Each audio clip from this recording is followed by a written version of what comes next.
present I'm Sorry I Haven't a Clue, the antidote to panel games.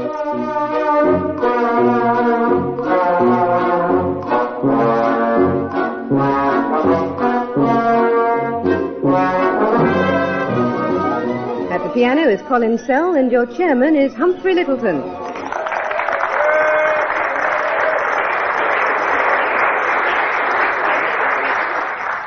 Yes, and once again you can enjoy acrobatics, conjuring and comedy by going to the circus while this programme's on. We have a long way to go before the end of the series, but I can tell you now that our two teams this week are both heavily tipped to reach the final. They're Tim Brooke-Taylor and William Rushton. And Graeme Garden and Barry Cryer. And we go straight into our first round, which is the one called Sounds Peculiar. We play a sound effect, and each member of the team has a sound effect of their own, and they have to identify it, and I shall award marks for the correct identification. Graeme Garden, we're going to start with you. Here's your sound effect.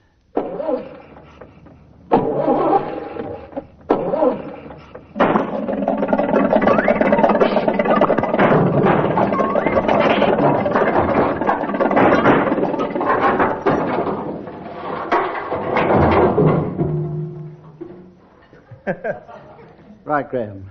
Well, without a shadow of a doubt, that was Steve Austin, the Bionic Man, getting up with a hangover. Right. Steve Tim Austin, Brooke-Taylor, here's your sound effect. And I think the avocado to start, 2 avocados, followed by scampi and french fries.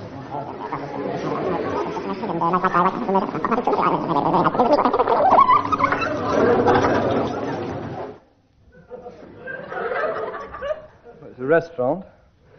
Oh, it's somebody who's turned up the speed control of the revolving restaurant on the top of the post office.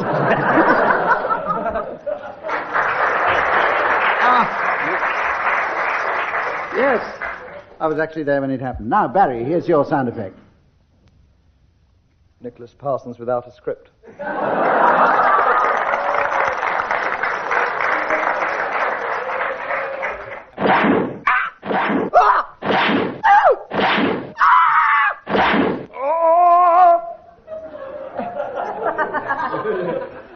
Nicholas Parsons. Approached by fans. Impossible. Impossible.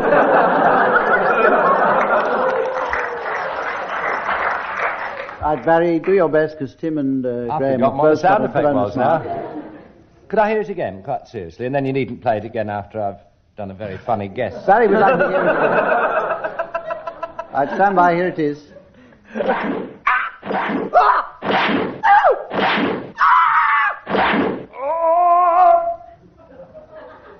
Magnus Pike shaving. A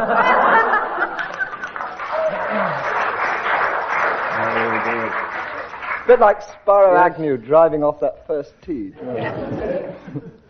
Right. Hitting Gerald Ford.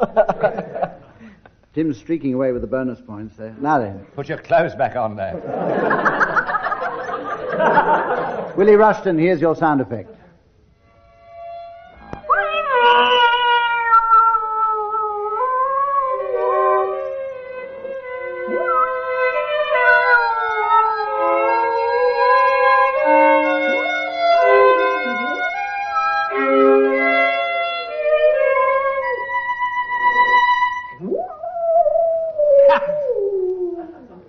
This is Yehudi Menuhin re-gutting his cat.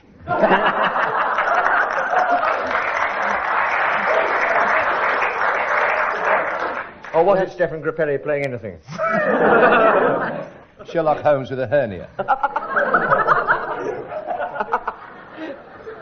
Well, Willie Rushton wins that round by a walkover, and this is the point where I tell the teams that they have to think up late arrivals for the artist's ball. Artist. I'll ask them to announce them at the end of the programme. The artist's ball. Artists. Now then, we have a game called Paranoia. What do you mean by that, Hump? What I mean is You this. talking about me? Team A decides that there is something wrong with Team B. Team B have to guess what is wrong with themselves by asking questions while Team A reply in a manner appropriate to Team B's affliction. The aim is to make members of Team B paranoid and leave the studio twitching. And Easy. now, Graeme and Barry, you have to find out what's wrong with yourselves. How many questions do we have? You may have as many questions as you like until I tell you to stop. Graeme and Barry both have illusions of grandeur. Illusions of grandeur. So, Graeme and Barry, start questioning. What's wrong with us, then? A fairly typical question. Yes. So you think that's really clever, do you?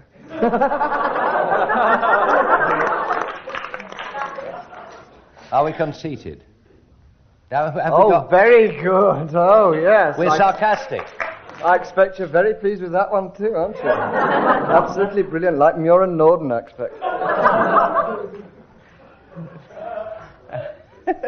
How do you perceive this affliction? Can you see it or hear it? We can hear it, and the look on your... Graham Garden superstar, isn't it? Oh, Is it anything in the area of conceit? I'm not conceited. I'm twice as good as I think I am. See, it's showing in his every movement. Megalomania. No. What? Folie de grande. No. Yeah, I'd say that would count, really, wouldn't you? It is the French for it. Yes, French. I think that's near enough. French Illusions is a of key. grandeur. Bloody French typical is a- giving us the French version, isn't it? Yes, absolutely. Oh, how clever. They do it in smart French. art. Yeah. French Oh, is a that sounds- clay. The to uncanny it. thing about it is Illusions of the grandeur. audience knew the answer without looking at the blackboard. Because Graeme and Barry have delusions of grandeur. Ah. Now, Tim and Right. Willie, will you question Barry and Graeme about your particular affliction? Meanwhile, the audience is being shown it on a board. And those of you listening at home, here it is via the mystery voice. Who is the mystery voice, by the way? That's another round.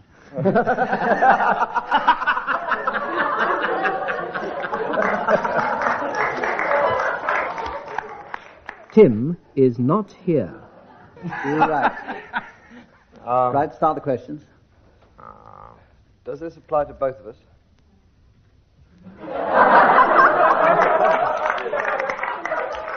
Oh, this is going to get bitter, this. Apparently it doesn't, Willie.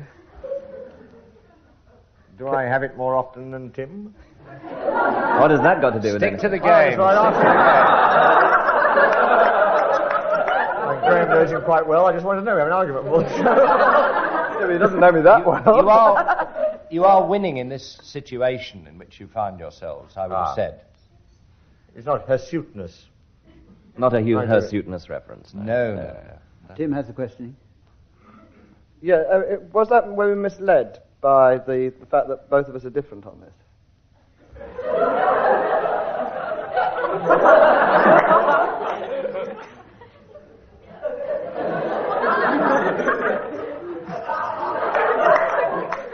Is our diction bad, or can you...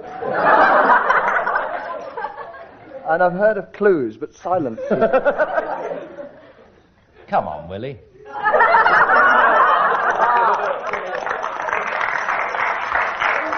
Would I be dumb by any chance?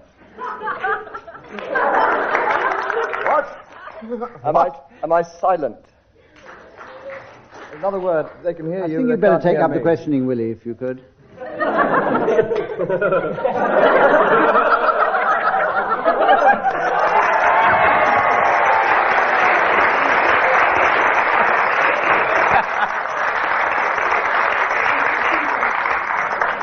And Tim has intimated that he has the answer by getting up and leaving. But Tim's not here. Tim will come back. We go on now to Shrewdly the guessed. popular game Mornington Crescent. And teams, there is a special rule in play this week, and that is the Jolliffe's permutation pertains in the lower triangle only. Oh. In the lower triangle only. Lower. But then if... Sorry. Okay. Now, who's going to start? Can I? If that's... Tim, you can start. Nice to have you back. Thank you. Morden. Chipping-onga. Scrubs Lane. Hemel Hempstead. They know Very the game. nearly a Jolliffe's permutation. Finsbury... If it's Hemel Hempstead, it's Finsbury Park. Lower triangle. Yeah. Yes, that's just. What?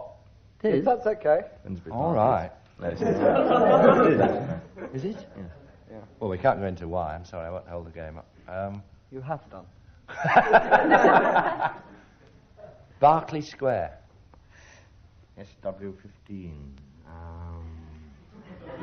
Was that a play? No, that's nice. Was SW15 your go? Wandsworth Bridge Road.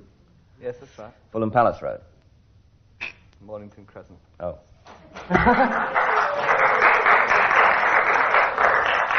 Artistry that can't be defeated. Well done, Willie. And as the audience spotted, really before I did there, Tim Brooke-Taylor won for his team that particular round of Mornington Crescent. And of course we shall be coming back to that again next week and the week after.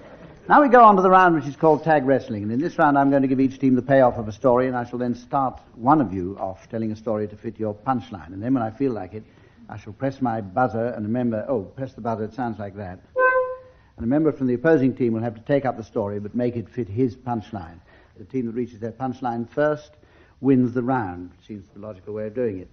And now, Tim and Willie, your punchline is, whereupon the Prime Minister removed the evening dress and shook hands with the bridegroom. Oh, I've read it. I know, did it? And Graeme and Barry, your punchline is, I never thought we'd escape from that canning factory alive, said the vet I thought it was too good to be true. to the chorus from Covent Garden. Right, Tim and Willie, will you start your story now? The Prime Minister wasn't feeling too well that morning. He had to go out in the evening to a ball in aid of crippled children. You go around kicking children and you make them crippled. Now, the Prime Minister was getting out his evening dress. But this has nothing to do with our story. This is... Oh, This was on... I have an objection from Tim Brooke-Taylor. This has got nothing to do with our story. I mean, Oscar Wilde, Noel Coward, this sort of clever way they've taken it. Is this allowed? It's absolute truth. It's nothing to do with our Happy story. birthday, Hump, by the way. Happy birthday. Don't you try that intellectual stuff on me. Go on, Barry. You still have to have the round, Barry. So he went away on a holiday as well he might and disappeared from our ken. It was the day of the canning factory outing. The connection with the Prime Minister was he'd once visited it to cut a ribbon, and everything fell down. But the canning factory outing was a grand occasion held one... Canning was one of our least popular Prime Ministers.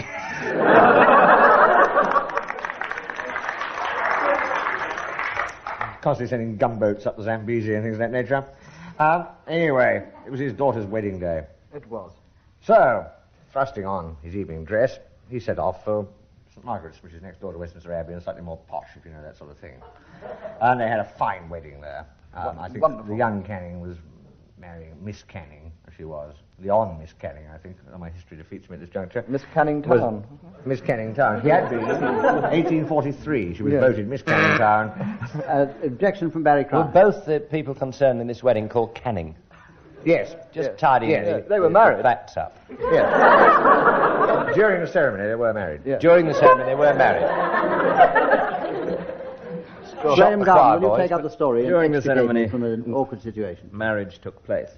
A wonderful ceremony marred only by the temporary absence of a choir. The St Margaret's Church choir, having that very afternoon gone on strike for higher notes, and a last-minute replacement being sought. Well, the only choir that was handy were, in fact, the chorus from Covent Garden, who couldn't be run down at the moment because they were visiting one of Canning's factories, where they were observing the humane way in which the vet was called in to put down a whale. And so, of course, we're unable to be with us.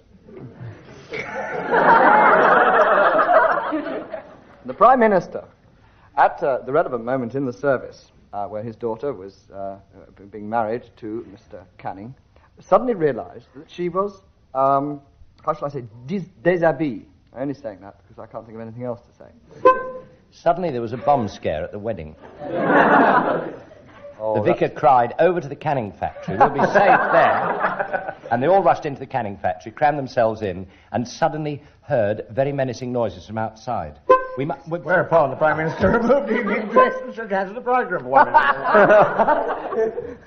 Unless there's an objection from the opposite team, I have to award that A merciful release. totally irrelevant tagline to Willie Rushton.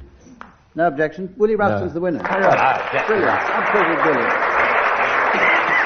Take it in good health, I think. And we go on to our blues, a musical item. Colin Sell comes into his own at the piano now for this one, accompanying the teams in a blues on a topic given them by the opposing team. We're going to start with Graeme and Barry now. So, Tim and Willie, will you give them a topic for their blues? Yes, the Mad Dog Blues. Will do. I'm going to go through it twice for this. 2 verses. 24-bar blues. What? Well, I'll take a fling. Room to manoeuvre. Woke up this morning. I was feeling rather low. So off to the Jolly Trumpet and Frog I did go. Oh, yeah. There was a great big Alsatian standing by the bar. I said to the barman, "Does your dog bite?" And he said no. One more time. So I walked up to the bar at the Jolly Old Trumpet and Frog. Jolly Old Trumpet and Frog. Just to rhyme with dog. And this great Alsatian dog took a great big bite out of my leg. And I was agog. I said to the barman, "You said your dog didn't bite." And he replied, "That ain't my dog. That ain't my dog." You asked for it. Okay, 3 marks. And Tim and Willie, you're going to sing now on a topic supplied at this moment by Barry and Graeme. We're in sadistic mood. Their blues is in calypso form. What? Your blues is in calypso form. Colin, can you remind us of the calypso form? Enough. And Graeme will give you a subject. Okay. Right, that's enough preparation. Graeme will give you a subject appropriate. Inappropriately enough, the West Indies blues in calypso form. I woke up this morning, my wife had gone. To the West Indies for the sun. Now you are questioning me, Jamaica? No Trinidad with Freddie Laker.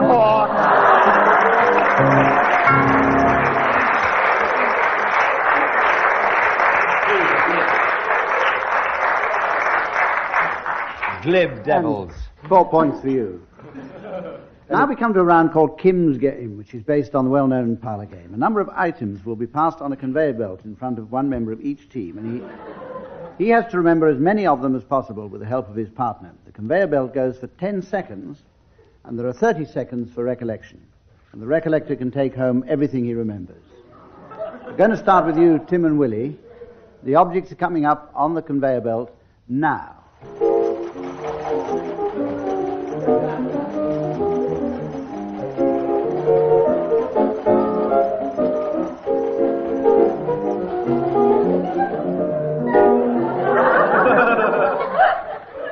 Right, now you have 30 seconds to recollect. Which of you wants to recollect? That woman's leg is still sticking out from behind the curtain.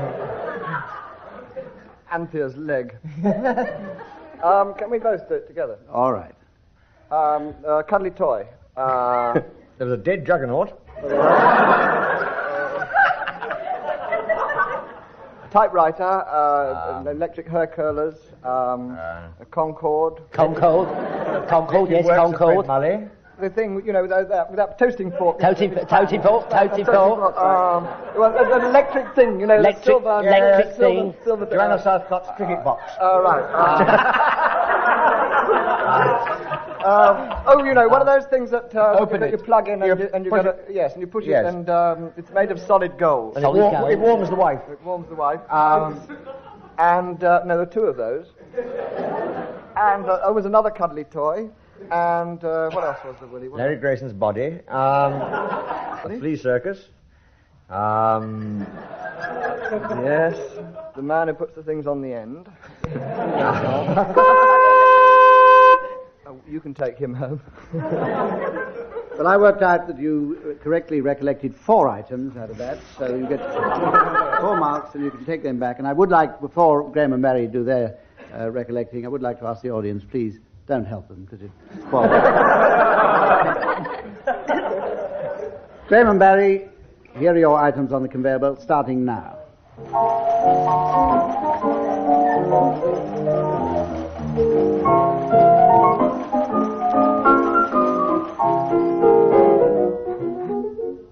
Already, you can start now, recollecting. 30 seconds from now. Yes, that was Sir Charles Fortis Trust. Sir Charles Fortis Trust. And No help from the audience. Fish knives, and yes, there were fish forks. Fish. And there were some fish plates as well. And there was the Taj Mahal by moonlight in the wife's name. See-through Labour Party. There was a collapsible House of Commons being broadcast. Electric elephant. And, No, that was a set of matching National Fronts. there was... what was that? Eartha Kitt. Eartha Kitt. A cuddly Bernard Manning. Impossible. No, it fell off. You've only got 28 seconds left. There was a broken stopwatch. Broken stopwatch. Right. Cast iron wreath. Oh. Barry managed And to the get one buzzer. in there under the net, so to speak, so that puts him ahead. And the scores so far, as we move on to the round in which the teams announce their late arrivals for the Artists' Ball. We'll open the bidding right now. The late arrivals for the Artists' Ball. Oh. So far, so good. Roaring in on a motorbike with a singular lack of grace, Easel Kniezel, with his pal, Et. Excellent. Will you welcome, please, Mr. and Mrs. Madder and their daughter, Rose Madder, and her pigment. Here From to do Greece, it. would you welcome, please, from abroad, a gentleman who not so much paints as daubs. He's known as Dauber the Greek. Will you welcome, please, all the way from the States, Mr. and Mrs. Trait and their father, Paul Trait.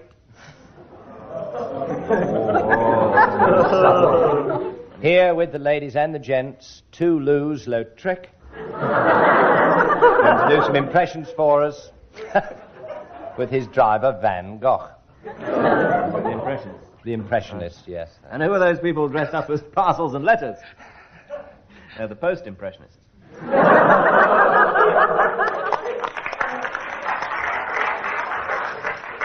We've just had the fancy dress competition, and before the raffle, the mayor will, in fact, light the bonfire. This, in your programmes, is the pre-raffle light. Which will be drawn by Renaissance. Yes. And landscape. Will you welcome, please, Mr. and Mrs. Ist and their son, Edward Lionel, who was recently knighted, the Sir E.L. Ist. Oh. And his daughter. Mr. and Mrs. Tomical Drawing and their daughter Anatomical Drawing. With their peak asso. And I wish he wouldn't do that. A long line of intoxicants, the Cupists.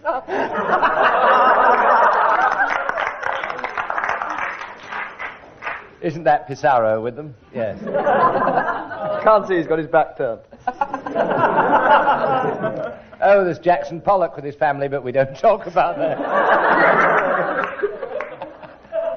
Mr. and Mrs. Colours. Mr. and Mrs. Colours, who are descended from that well-known 18th century Walter Colours. All right, we'll go quietly, Constable. It was a bit like this on the Titanic, wasn't it? Yes, very nice. At this point in the game, when the teams begin to cast despairing glances in my direction, Mr. and Mrs. Couturist and their daughter Carrie.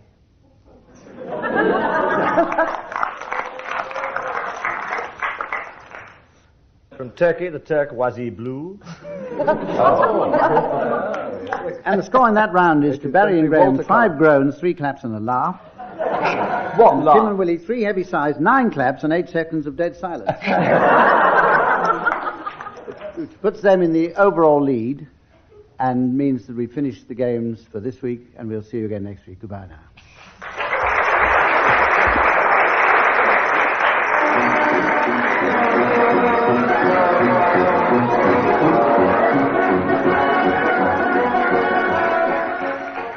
Barry Cryer, Graeme Garden, Tim Brooke-Taylor and William Rushton were being given silly things to do by Humphrey Lyttelton, with Colin setting some of them to music. The programme was produced by Geoffrey Perkins.